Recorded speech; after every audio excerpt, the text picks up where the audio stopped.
आज या निमित्ताने या सभागृहाला आश्वस्त करू इच्छितो, कोणतीही शंका मनात ठेवू नका। ही जी आश्वासनं आम्ही दिलेली आहेत, ज्या ज्या योजना आम्ही सुरू केलेल्या आहेत, एकही योजना आम्ही बंद होऊ देणार नाही। त्या लाडक्या बहिणींनी महायुतीवर प्रेम दाखवलं, हे अधिवेशन संपल्याबरोबर डिसेंबर महिन्याचा हप्ता त्यांच्या खात्यामध्ये आम्ही टाकतो आणि काहीच बदल नाही। नाना, या ठिकाणी स्पष्ट करू इच्छितो, काही नवीन निकष नाहीत, आता तर सगळ्यांनाच टाकतो, पण ॲपरंटली असं लक्षात येत आहे की काहींनी 4-4 खाती उघडलेली आहेत। जसं समाजामध्ये चांगल्या प्रवृत्ती असतात, त्याच्या काही वाईट प्रवृत्ती असतात।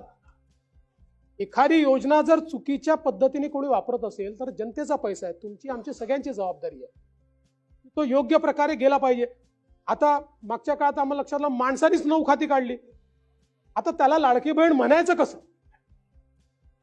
पण लाडका भाऊही म्हणू शकत नाही, कारण बहिणींच्या पैशावर डल्ला मारतो तो लाडका भाऊ कसा? त्यामुळे असे जे आहेत, त्यामुळे शेतकऱ्यांच्या संदर्भात आम्ही दिलेली आश्वासनं असतील, युवांच्या संदर्भात दिलेली आश्वासनं असतील, ज्येष्ठांच्या संदर्भात दिलेली आश्वासनं असतील, समाजातल्या वंचितांच्या संदर्भात दिलेली आश्वासनं असतील, ही सर्व आश्वासनं या ठिकाणी आम्ही पूर्ण करणारच आहोत।